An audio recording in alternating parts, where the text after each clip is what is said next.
දොමෝ නාරේත දෙස් අයිබෝන් කෙල පිළිගන්නවා. ඉතින් මං අද කතා කරන්නේ ජපානයේ ගෙයක් ගන්න කොහොමද කියන ප්‍රොසීඩියර් එක තමයි මං අද කතා කරන්න. එතකොට මේකට ජපාන් ඉන්න කෙනෙක් නම් එහෙම නැත්නම් ඔයා ජපාන්ට ඇවිල්ලා නම් ඉන්නේ එහෙම නැත්නම් ඊළඟට ඔයා ඉස්කෝලේ ඉවර වෙලා ඊළඟට මොකද කරන්න කියන එක මේ ඔක්කොටම බලපානවා මේ ගෙයක් ගන්න එක. ඉතින් මේ ගෙයක් ගන්න එක මගේ අත්දැකීම් එක්ක මට වෙච්ච පාඩු සහ මට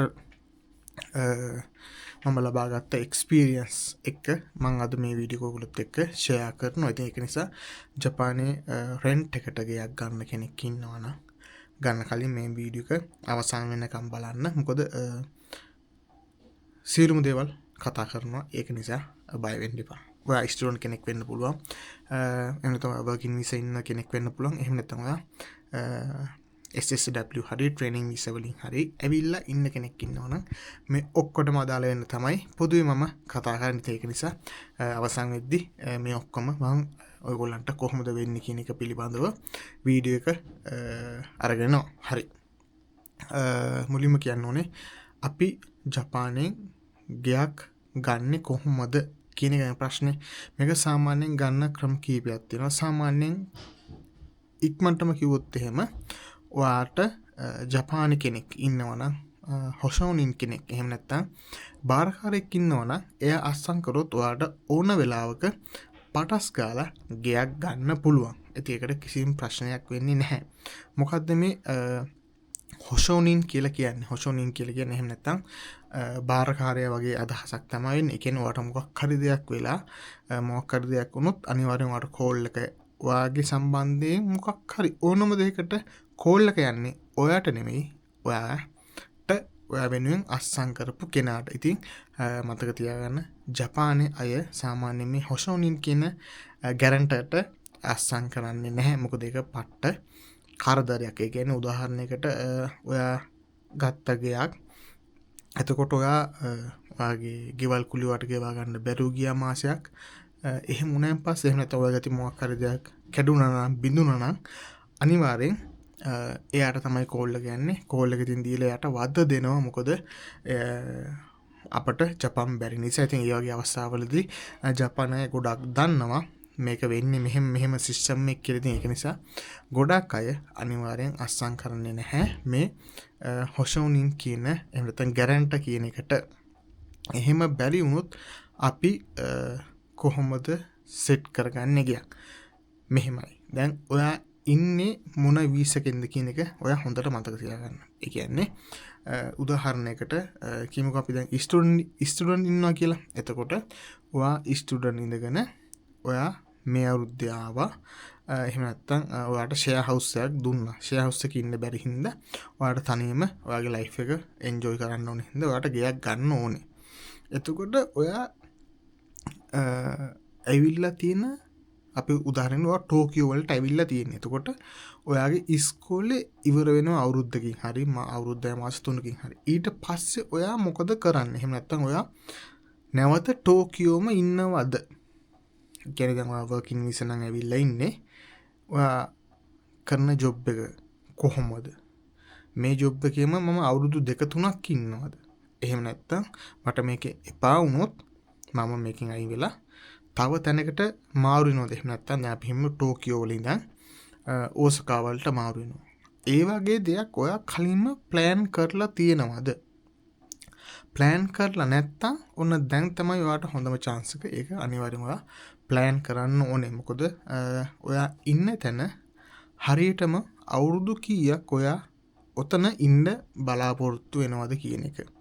එතකොට උදාහරණයක් කියන්න ඔයා මෙතනට ආවා අනිවාර්යෙන් ඒකත් කියන්නකෝ ගෙයක් ගද්දි අනිවාර්යෙන් කොළ 30ක් විතර යනවා.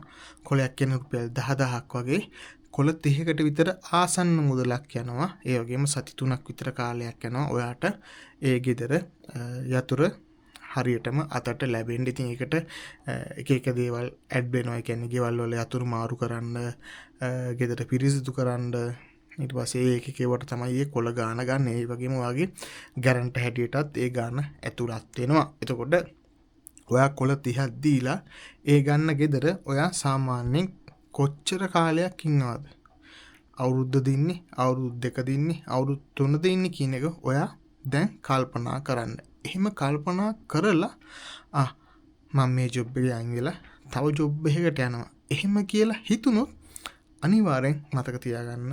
ඔයා එහෙම නැතුව දැන් ගන්න අලුතෙන් ගන්න ගෙට වේදම් කරන සල්ලි අපරාධි. මොකද අඩුම තරමේ අවුරුදු 3-4ක්වත් එකම තැන ඉන්න බලාගෙන ගෙයක් ගන්න. මොකද එහෙම වුණාම ඔයා කොළ 30ක් දීලා අවුරුදු 3-4ක් ඉන්නේ නැද්දි ප්‍රශ්නයක් නැහැ. නමුත් මට වෙච්ච දේ තමයි මම දන්නේ නැහැ. මං කෙලින්ම ගියා. මං ගියේ ඒබුරු කියන ආයතනයට. ජපානයේ ගොඩාක් ප්‍රසිද්ධ කම්පැනියක් ඒබුරු කියන්නේ. ෆුදෝසන් කියලා තියෙනවා ඒ තැන්වල. ඔයගොල්ලෝ ගහලා බලන්න. එතකොට මේ ඒබුරු එකට ගියන් පස්සේ අනිවාර්යෙන් අපට හොෂෝනින් කෙනෙක් එහෙම නැත්නම් ගැරන්ට් කෙනෙක් නැතුව අපට ගෙයක් ගන්න තියෙන අවස්ථාව වැඩි. ඉතින් ඒක නිසා ඒබුරු තමයි මම රෙකමන්ඩ් කරන්නේ. ඒ වගේම තව එක පැත්තෙන් ඒ කියන්නේ ඔයා ඉන්න තැනට අනුව වෙනම තියෙනවා ගෙවල් දෙන තැන්. එතකොට ඒ වගේ තැන් ඔයගලන්ට හොයාගන්න පුළුවන්. ඔයගලන්ගේ ඉන්න තැනින් Google search කරාම ඉතින් මම මේ ඒබුරු කියන ආයතන තමයි ජපානයේ ගොඩක් ප්‍රසිද්ධ මේ ගෙවල් කුලියට දෙන තැන්වල. ඉතින් මම එතනට ගිහිල්ලා මං ගෙයක් ගත්තා. මට කොළ 25 30ක් විතර ගියා. ගිහිල්ලා මම දන්නේ නැතුව මම ගත්තගේ මං ගත්තේ උදාහරණ මම ටෝකියෝ වලින් ගත්තා. ඊට පස්සේ මම දන්නේ නැති නිසා මට අවුරුද්දේ මාසෙකින් විතර වගේ මට ඒ තැන මාරු කරන්න වුණා. එතකොට කොළ 30ක් දීලා ගෙයක් රෙන්ට් එකට අරගෙන අවුරුද්දේ මාස 3ක් විතර ඉඳලා නැවත මට තව තැනකට මාරු වෙන්න වුණා. එතකොට ආයෙත් කොළ 30ක් ගියා. එතකොට හිතන්න මේ අවුරුදු 2-3ක් විතර ඇතුළත නිරපරාධ කියනවා එකතු කරන සල්ලි කොළ 60ක් එතනින් එක ගානින් ඉවර වෙනවා. ඉතින් ඒක නිසා අනිවාර්යෙන් ඔයා ඉන්න තැන කොච්චර කාලයක් ඉන්නවද කියන එක මත තමයි ඔයා ගෙයක් ගන්න ඕනේ. එහෙම නැත්නම් ඔයාට ඉස්කෝලෙන් එපාර්ට්මන්ට් දෙයි. එහෙම නැත්නම් ඒ කියන්නේ ෂෙයා හවුස් නේ දෙන්නේ. එතකොට එක කුස්සියයි, එක টয়ලට් එකයි, එක ෂවර් එකයි. ඉතින් ඒ වගේ අපහසුතාවලට ඔයාට ලක් වෙන්න වෙයි මුල් කාලේ. ඉතින් ඒක නිසා මං කිව්ව එකයි ඔයා ඔතන කොච්චර ඒ කියන්නේ දැන් උදාහරණයක් ඔයා ටෝකියෝ නම් ඉන්නේ. ටෝකියෝට ඔයා ඉන්නේ ටෝකියෝ වල ඉගෙන ගන්න. එහෙම නැත්නම් වැඩ කරනවා. ඊට පස්සේ ස්ටුඩන්ට් කෙනෙක් නම් ඔයා යුනිවර්සිටි යනවා හරි එහෙම නැත්නම් වොකේෂනල් ස්කූල් එකකට යනවා නම් ඒත් ඔයා ටෝකියෝම නම් තෝරගන්නේ ගෙයක් ගත්තට ප්‍රශ්න නැහැ. එතකොටම අවුරුදු 3-4ක් විතර ඇදෙනවා. එහෙම නැත්නම් වර්කින් විසා කරන කෙනෙක් නම් ඔයාට අනිවාර්යෙන්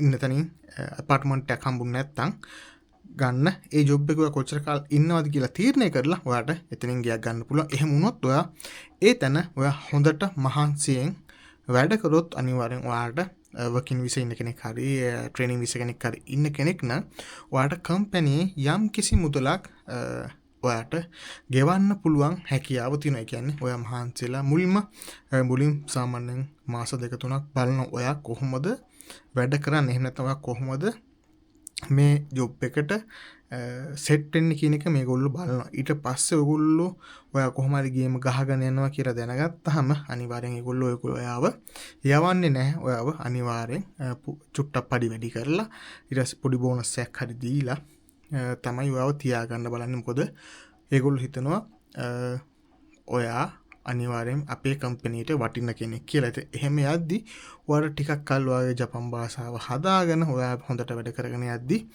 ඒගොල්ලෝ කියන්න පුළුවන් මෙහෙමයි ඔයාට දැන් අවුරුදු ගණක් අපේ කම්පැනි හිටියේ හින්දා අපි ඔයාගේ ගෙවල් කුලියට අපි මේ මාසේ ඉඳලා ඔයාට රුපියල් 30000ක් 40000ක් 50000ක් විතර එහෙම නැත්නම් ඔයා ගෙවන ගෙදරට ගෙවන රුපියල් 50000ක් ඒකෙන් අපි රුපියල් 30000ක් අපි කම්පැනියෙන් ඔයාට ගෙවනවා. අන්න ඒ වගේ chance වදින්නත් පුළුවන් ඔයා වැඩ කරන තැනක නම් ඉන්නේ. ඉතින් ඒක නිසා මේ ගෙයක් ගද්දි අනිවාර්යෙන් හොෂෝනින් කෙනෙක් ඕනේ වෙනවා. එහෙම නැත්නම් ගැරන්ටර් කෙනෙක්. ඉතින් මේකට සාමාන්‍ය ලංකාවේ කෙනෙක් ගැරන්ටර් කෙනෙක් හැටියට ගන්න බෑ. ගන්නව නම් අනිවාර්යෙන් යාට ජපානයේ පුරබැසි භාවය හරි ජපාන් පාස්පෝට් එකක් අනිවාර්යෙන් තියෙන්න ඕනේ. ඉතින් ඒක නිසා ඒ ගැන පොඩ්ඩක් ඔළුවේ තියාගන්න ගයක් ඔයා රෙන්ට් එකට ගන්නවා නම් ඉතින් ඒක නිසා ඒ මුදලින් ඔයාට දැන් ඔයා හිතන්න කොළ 30ක් විතර යනවා කිව්වනේ. දැන් කොහොමද දන්නේ මම දන්නේ නැහැ දැන් අලුතෙන් යන ගණන්. ඉතින් ඒක නිසා කොළ 30ක් යනවා නම් ඒ කොළ 30 එකතු කරොත් ඔයා වර්කින් වීසා කෙනෙක් නම් ඒ සල්ලි ඔයාට දාන්න පුළුවන් ලංකාවට. එහෙම නැත්නම් ඔයා ස්ටුඩන්ට් කෙනෙක් ඉන්නවා නම් ඔයාට අනිවාර්යෙන් ඔයාගේ ගකුහි කියන්නේ ඉස්කෝලේ ස්කූල් පීස් එනවා. ඉතින් ඒක නිසා මේ කොළ 30 කියන්නේ ස්ටුඩන්ට් ඉන්න කාලේ අපට හරියට භාෂාවක්වත් බැරුව ජොබ් එකක් එකෙන් රෝල ගහන අවස්ථා තියෙනවනේ. ඉතින් ඔයගොල්ලෝ ඉතින් ඒක නිසා ජොබ් දෙකක් තුනක් කරනවා නම් අතර සල්ලි ගන්නවා නම් ප්‍රශ්නයක් නැහැ. ඉතින් ඒක නිසා මුල් කාලේ ඔයගොල්ලෝ ස්ටුඩන්ට් ඇවිල්ලා හිර වෙන ප්‍රමාණය වැඩි. ඉතින් ඒක නිසා පොඩ්ඩක් ඒ ගැන කල්පනා කරන්න. ඒ වගේම තමයි ඔයා ගෙදරට බඩු ගන්නව නම් හරිද? දැන් බඩු ගන්නව නම් මතක තියාගන්න ඔයාට තව දැන් ඔයා ගත්ත ගෙයක් මේකේ තියෙන ඔයා තව තැනකට ෂිෆ්ට් වෙනවා. එතකොට ඔයාට පුළුවන් නම් ඒ කියන්නේ ඔයා හිතන්න ඔයා දැන් යමුතෝ වගේ ට්‍රාන්ස්පෝර්ට් තියෙනවා, සගා වගේ ට්‍රාන්ස්පෝර්ට් තියෙනවා. ඒවල කිසි ප්‍රශ්නයක් නැහැ. එහෙම නැතුව ඔයා හිතන්න ඔයාට දැන් ඔයා බිමනිදි යන්නේ. ඉතින් බිමනිදි යන්න බෑ මං ඇඳක් ගත්තා. ඇඳටත් කොළයක් දෙකක් රීසයිකල් ෂොප් තියෙනවා. මතක තියාගන්න ලංකාවෙත් රීසයිකල් ෂොප් කරන ගොඩක් කට්ටිය ඉන්නවා. ඒ වගේ තැන් වලින් ඒ කියන්නේ කඩේ ගන්න තියෙනවා නම් කොළ දෙකකට විතර අපට සෙන් 8කට 9කට කොළයකට වගේ ඇඳක් ගන්න පුළුවන්. ඉතින් ඒව ගන්න පුළුවන් තැන තමයි රීසයිකල් ෂොප්. ඉතින් ඒ වගේ තැන් වලට ඔයගොල්ලන් උතුනිදා Google Map එකේ ගැව්වහම රීසයිකල් ෂොප් කියලා එතකොට ඔයගලන්ට සෙකන්ඩ් හෑන්ඩ් බඩු ගන්න පුළුවන්. එතකොට ඔයගලන්ට ඕනම දෙයක් ගන්න පුළුවන් කඩේ අලුතෙන් ගන්නවට වඩා. ඉතින් ඒ වගේ තැන්වලදී ඔයගොල්ලෝ මතක තියාගන්න පුළුවන් තරම් ගන්න එපා මේ වොෂින් මැෂින් එකක්, ඇඳක්, සෝපා එකක්, පුටු සෙට් එකක් ඒ වගේ පොඩි ඒ වගේ ලොකු දේවල් ගන්න එපා. ගන්නව නම් ඔයාලට කෑම මොන හරි රත් කර ගන්න ඕන රෙන්චි මයික්‍රෝ ඕවන් එකක් ගන්න ප්‍රශ්නයක් නැහැ. ඊට පස්සේ කෙටල් එකක් ඒ වගේ පොඩි ඔයා උයන දේවල් ගන්න වැඩි ගන්න එපා. එක රාස්පානක් ගන්න. ඒකයි රයිස් කුකර් එකක් ගන්න. රයිස් කුකර් එකක් ගන්න අනිවාර්යෙන් අලුත් එකක් ගන්න. ඔයාලට කොලයකට විතර අඩුවෙන් ගන්න පුළුවන්. මොකද ඒක ඔයාලට අවුරුදු 3-4ක් පාවිච්චි කරන්න පුළුවන්. ඉතින් ගන්නවා නම් පොඩි දේවල් ගන්න අලුතෙන්ම. ඉතින් ඔයා තව කෙනෙක් එක්ක නම් ඉන්නේ. ඉතින් එතකොට ඒ දෙන්නත් එක්ක කතා වෙලා කොහොමද වෙන්නේ මොනවද වෙන්නේ කියන එක ප්ලෑන් කරලා තමයි ඔයා අනිවාර්යෙන් ගියක් ගද්දි ගන්න ඕනේ. ඒ වගේම ගෙදරකට බඩු ගද්දිත් ගන්න ඕනේ. මෙන්න මේ වගේ දේවල් ඔයගොල්ලෝ කල්පනා කරලා ඉතින් එතකොට බැරි වෙලා හරි ඔයා අරගෙන තියෙනවා. එහෙම නැත්නම් අපි හිතමු ඔයා ගත්ත ගයක් මේ ගෙදරට ඔයා ගත්ත පුටු සෙටියයි ෆ්‍රිජ් එකයි ඇඳයි ඔක්කොම අරගත්තා කියන්නකෝ. එතකොට ඔයාට ගෙදර මාරු කරන්න වුණා. එතකොට දැන් මේ බඩු ටිකත් ඔයා අරගෙන යන්න ඕනේ. සාමාන්‍යයෙන් ඔයාට ගේ දෙන්නේ හිස් ගයක් දෙන්නේ. ඔයා ගෙදරින් පිට වෙද්දිත් අනිවාර්යෙන් ගෙදර හිස් කරලා තමයි පිට වෙන්න ඕනේ. ඉතින් මේ වගේ අවස්ථාවකදී ඔයා දැන් ඇඳකුයි පුටු සෙටියකුයි එක දේවල් ගත්තා. ඉතින් මේ වොෂින් මැෂින් එකයි ගත්තා. දැන් මේ දේවල් ඔය අරගෙන යන්න ඔයාට විදිහක් නැහැ. දැන් ඔයා හිතන්න ඔයාගේ බඩු ටික ඔයා කොහොම හරි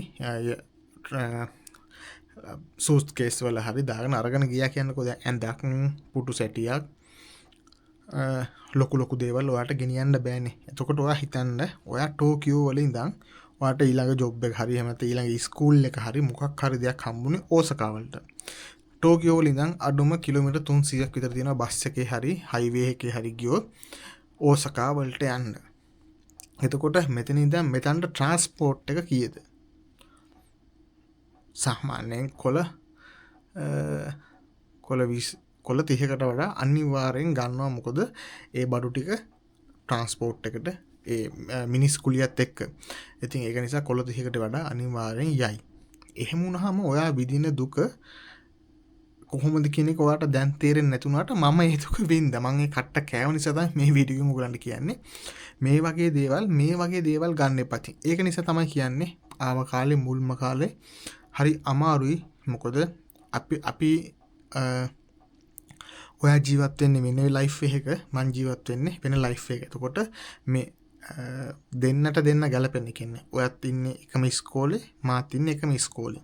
එතකොට ඔයා නිදියන්නේ වෙනම කාමරයක මං නිදියන්නේ වෙනම කාමරයකට. හැබැයි උයන් කන්නේ එකම භාණ්ඩ නාන්නේ එකම ෂවර් එකෙන් එකම පාවිච්චි කරන එකම ටොයිලට් එකෙන්. ඉතින් මේ වගේ වේලා වෙද්දි පොඩ්ඩක් අර මේ සෙට් වෙන්නේ නැති ගතිය නෝ. එහෙම නැත්නම් එකම කාමරේ දෙන්නෙක් තුන් දෙනෙක් ඉන්න පුළුවන් අවස්ථා තියෙනවා. ඉතින් එහෙම වුණාම එක්කෙනෙක් කැලලට කෝල් එකක් දානවා, එක්කෙනෙක් අම්මට කෝල් එකක් ගන්නවා, එක්කෙනෙක් ජොබ් එකට කෝල් එකක් ගන්නත් ඔය වගේ වෙලා යද්දි මේ එකම කාමරේ දෙන්න තුන් දෙනා ඉන්නේ නැද්දි පොඩ්ඩක් අමාරුයි. මොකද අපි ඒවට අර හුරු වෙලා නැති නිසා. ඉතින් මටත් ඔය වගේ දේවල් වුණා.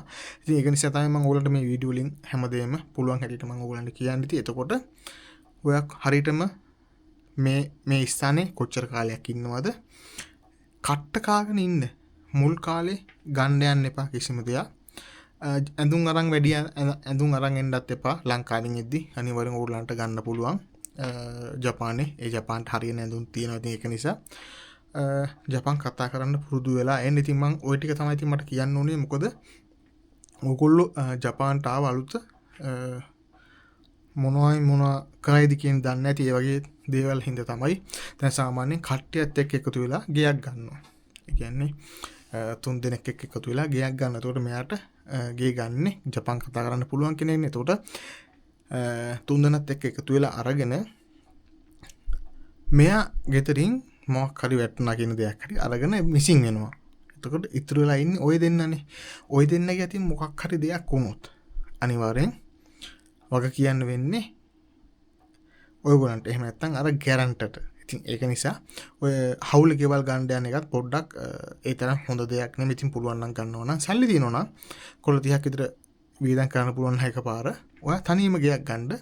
ඊට පස්සේ ඔයාට කියන්න පුළුවන් කාට හරි කවුරු හරි කෙනෙක් කියනවා මචං මට තැනක් නැහැ කියලා. හරි මම උඹට වෙන මගේ කාමරයක් තියෙනවා. මට කොළ දෙකක් දීපන්. උඹ එහා පැත්තේ කාමරේ ඉඳපන්. මම මේ පැත්තේ කාමරේ ඉන්නම්. ප්‍රශ්න නැහැ. එතකොට ඔයාගේ ගෙවල් කුලියත් ෂේප් වෙනවා. අරුට කියන්න පුළුවන් මෙහෙමයි. උඹ උයලා තියපන්. අනිවාර්යෙන් උඹ ඉන්නවනම් උයන්න ඕනේ. ලයිට් බිල් මං ගෙවන්නම්. උඹ ගෑස් බිල ගෙවන්න ඕනේ. යන්නේ මේ විදිහට ඔයගොල්ලෝ කතා කරගෙන යන්නත් පුළුවන්. ඒක නිසා අර එකට ඉඳලා කැඳත් එපා කියන නිසා හොඳට මතක තියාගන්න. පුළුවන් තරම් ගේම ගහන්න ඕනේ තනියම. ඉතින් ඒක නිසා යාළුවෝ එපා කියන එක නෙමෙයි මම කියන්නේ. ඉතින් ඒක නිසා දැන් දෙන්න අවුරුදු ගාණක් එකටම ඉන්න කෙනෙක් නම් ප්‍රශ්නයක් නෑ. ඉතින් ඒක නමුත් දෙන්නට සෙට් වෙන්නේ නැති ගතිය තියෙනවා. කියන්නේ මම අරක්කු බොනවා, ඔය අරක්කු බොන්නේ නෑ. ඔය සිගරට් බොනවා, මම සිගරට් බොන්නේ දැන් එකම කාමරේ ඉඳලා ඒ ගඳ සුමුද තේරෙනවනේ. එතකොට කොච්චර අමාරුවකින් දෙයක් කොච්චර පීඩාවකින් දින්නේ. එහෙම නැත්තම් ගොඩක් ප්‍රශ්න තියෙනවා මේ නයිට් ජොබ් ගහලා ඉද්දි. ඒ කියන්නේ මම නයිට් එක ගහලා උදේ ඉද්දි ඔයා නිදි එක්කෝ. එතකොට දැන් මම දොර අරගෙන මම සද්ද බද්ද දාගෙන ඉද්දි අනිවාර්යෙන් වාට මල පායනවා. එතකොට ඔන්න එතකොට කෑ ගහන පොඩ්ඩක් දොර හිමින් වහපන් මොකක්ද ඔච්චර අනම්මනම් කියලා. එතකොට ඔන්න ආයේ කේස් වෙන. එතකොට උඹට මං උයන්න කිව්වා උඹ ඉව්වේ නැහැ. එතකොට ඌ කඩේකින් කාලා ඇවිල්ලා මං කඩේකින් කන්න නැතු මං ආව ගෙදරින් කන්න. අර සල්ලි එකට දැන් ගෙදරක 3 දෙනෙක් ඉන්නවා සල්ලි 3 දෙනාම එකට දාලා උයාගෙන කනොත්. ඔය වගේ අවස්ථාවක් තියෙනවා. ඉතින් ඔය වගේ අවස්ථාවලට මං අනන්තවත් මුණ දීලා තියෙනවා. ඉතින් ඒක නිසා ඔයගොල්ලෝ මතක ඇතුව කියක් ගද්දි මෙන්න මේ වගේ දේවලුත් ඔය අනිවාර්යෙන් මතක තබා ගන්න. ඒ වගේම අවසාන වශයෙන් මම හැමතිස්සෙම කියන්නේ ජපන් ලියන්න පුරුදු වෙන්න ඔයාගේ නම සම්පූර්ණයෙන් කතාකනා වලින්. හරිද? ඊට පස්සේ අනිවාර්යෙන් ජපන් කතා කරන්න පුළුවන් වෙලා එන්න ඕනේ. මොකද එහෙම කියන්නේ එහෙම නැතු වුණොත් ඔයා වැඩ කරන තැන, ඔයා ඉගෙන ගන්න තැන ඔයාට ලොකු පසුබැස්මකට ලක් වෙන්න වෙනවා. මොකද දැන් ජපානයේ විදේශික අය වැඩි. එතකොට ඒ තරඟකාරීත්වය එන්න වැඩි වෙනවා. එතකොට පොඩ්ඩක් නුරුස්සන ගතිත් එන්න පුළුවන්. ඒක නිසා ඔය අනිවාර්යෙන් ජපන් කතා කරන්න පුරුදු වෙලා එන්න ඕනේ. හරි එහෙනම් ඉතින් තවත් ලස්සන වීඩියෝ එකකින් හමු වෙමු. හැමෝම පරිස්සමින් ඉන්න සුබ දවසක් වේවා.